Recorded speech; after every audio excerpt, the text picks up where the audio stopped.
In May 2024, we finally exchanged on our forever home after a long 10-month process of selling our old house and completing on this one. The house had a lot of its original features, including carpet in the kitchen and bathroom, 60s wiring, heating system and 60-year-old wallpaper, and the scariest stairs I've personally seen in a house. We knew we had a lot of work to do, so we had a 5-year plan for the renovations and were looking forward to it all coming together slowly. I was 12 weeks pregnant at the time, and we also had a 3-year-old, so we wanted to get settled in as soon as we possibly could.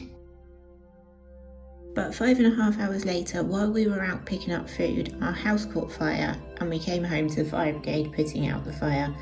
Although the fire itself was contained to one room, the smoke and water damage was huge.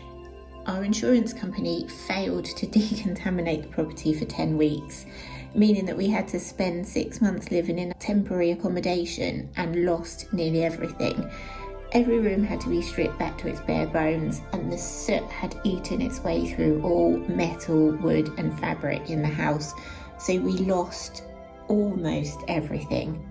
But here's what we've done in the year since the fire. Oh, it's cup, coffee cup. How is that still whole? Maybe let's just grab it, to be honest. Unicorn outfit. Oh, that's that. That set that she was playing with yesterday morning. This is scary. First thing we had to do once the decontamination process had been carried out was remove the old kitchen. We opted to do the work ourselves rather than have the insurance company's contractors do it, as they would only restore everything to how it was pre-fire, and we obviously wanted to renovate.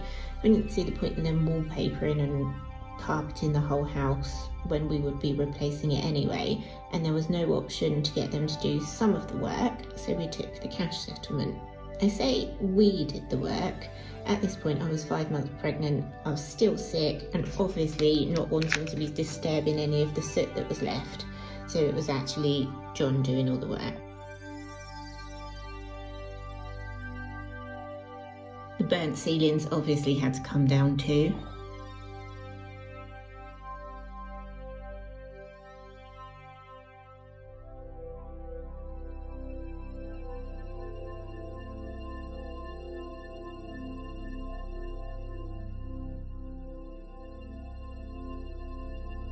Get the insulation out in a bit. Drop that in the skip.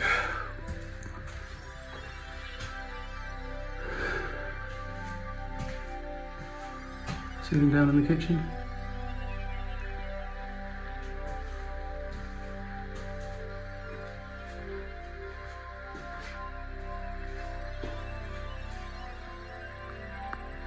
Not entirely sure what the hell that is.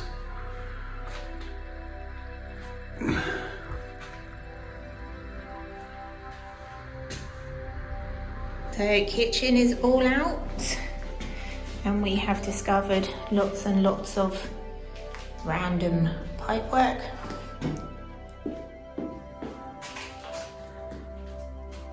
And then the utility room is now cleared. And again, look at that. No, you don't need to be treading on ladders, please. Treading on? No. What? You don't need to. You can tread on it tomorrow if you want. So most of this is all running out. I've had a bit of a nightmare because I couldn't get anything to fit the valves, and I've got wet a few times, and the house has got wet a few times, but I think we're there with that. Once that was all done, it was time to strip out the old heating system and get on with the rewire. Doing the renovations ourselves meant buying lots of new tools. Here's John figuring out his new chasing tool.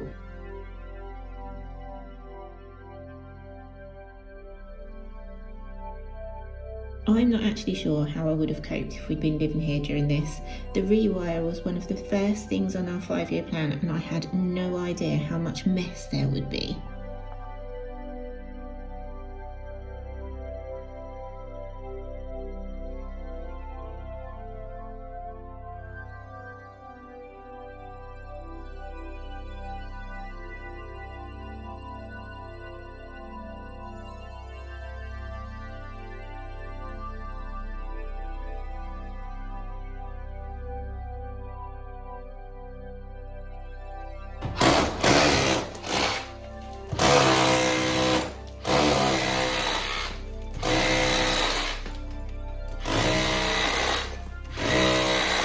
I did try and get stuck into some of the work. Obviously, I don't make a particularly good electrician's apprentice.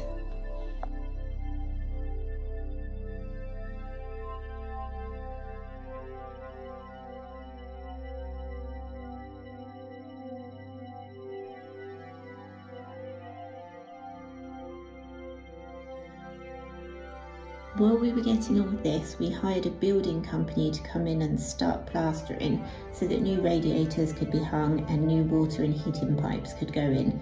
We also measured up for the new kitchen and utility room at this point. As we were getting the kitchen from DIY Kitchens, we measured 5 or 6 times to make sure everything was perfect, because it is all DIY. You plan the kitchen yourself and then you order it and hope that it fits.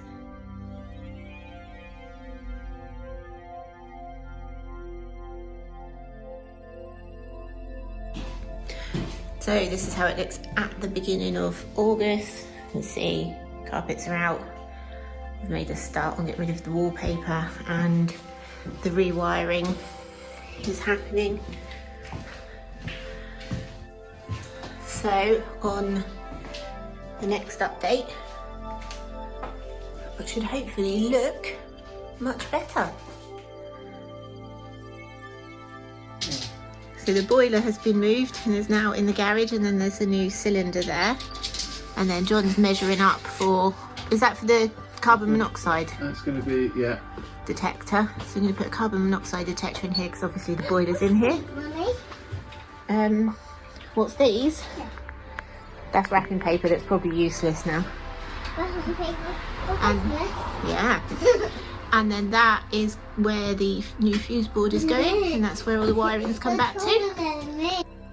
Not really much. Oh dear. Not really much going on in our room. Some of the skirting's off. The radiator's in place. That little sink's still there. John's taken it out in the other room. But that's it for now in here. And then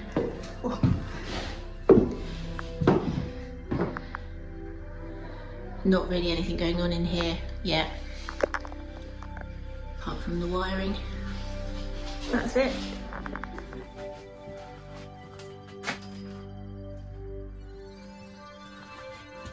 Ask them up for what circuit they're going to be. Yeah. So we've got the oven, the hob. So I'm just working my way through so that I've got about 1 million miles of cable hanging out. Yeah.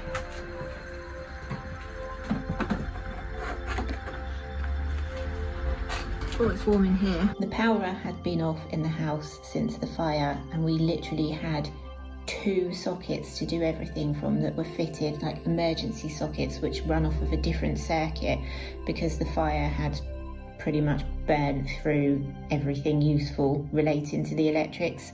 So we literally ran off of 2 sockets for the whole renovation.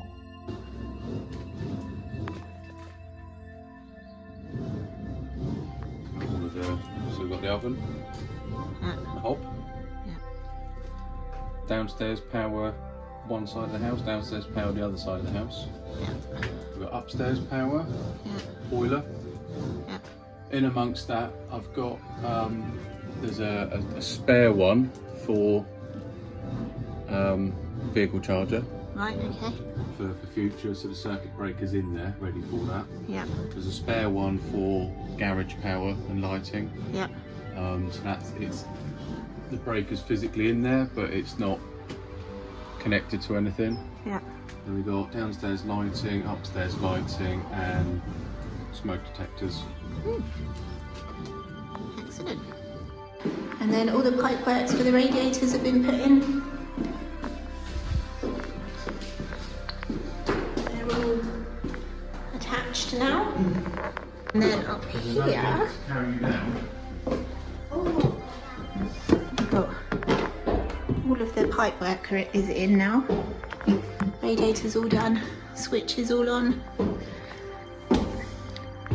Even my poor sad office has got a switch now.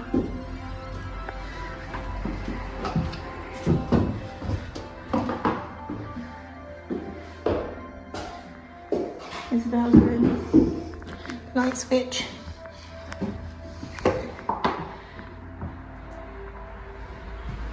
Floorboards have been put back down, which is nice. And then in here, there is nothing. And here has been plastered and all the lights put in and radiator pipes. Oh, and we've had that bit boarded over as well. Radiators there. Oh, and there's the hatch from the kitchen side. That will be covered in cabinets soon.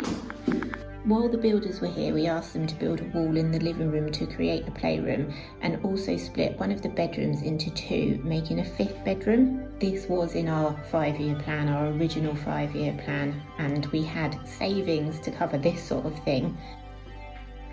Boarded up one side. Cables in now. Ready for the boarding to go the other side, and then we can get the other boxes fixed, and then jobs are good.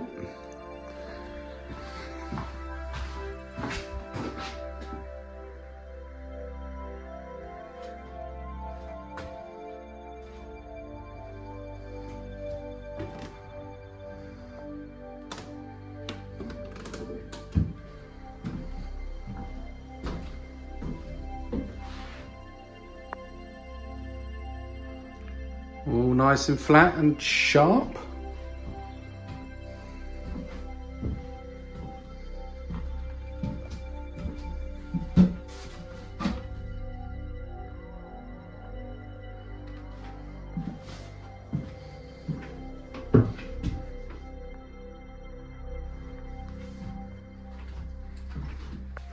Okay, so we have, the wall has been put up to create the playroom.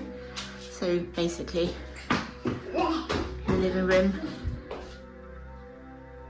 has been split into like 2/3. We've got the shower room, all the stuff in the shower room has arrived, and there's all the other stuff as well.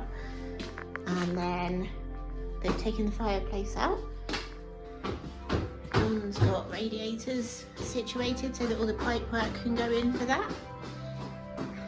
The hatch has gone. Once the rewiring pipework had been done, things started moving really quickly. The random sinks were removed, new doors and windows went in, the death stairs were taken out, the kitchen, shower room and utility room all started taking shape.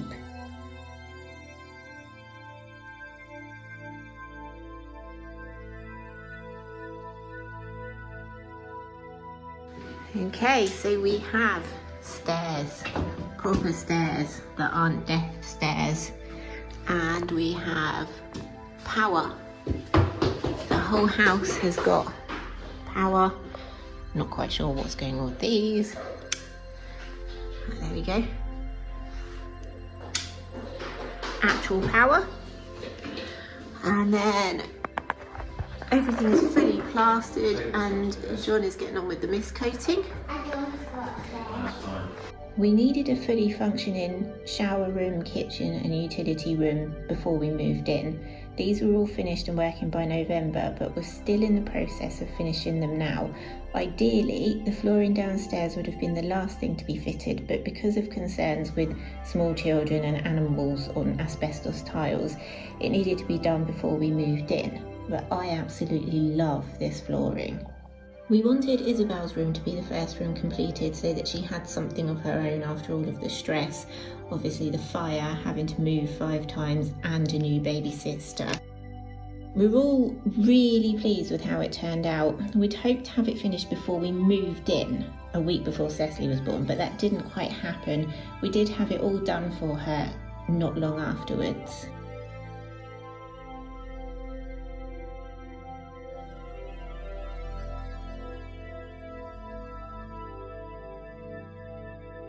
But 1 year on, Isabel's room is finished. The kitchen just needs painting, skirting and architrave and decor.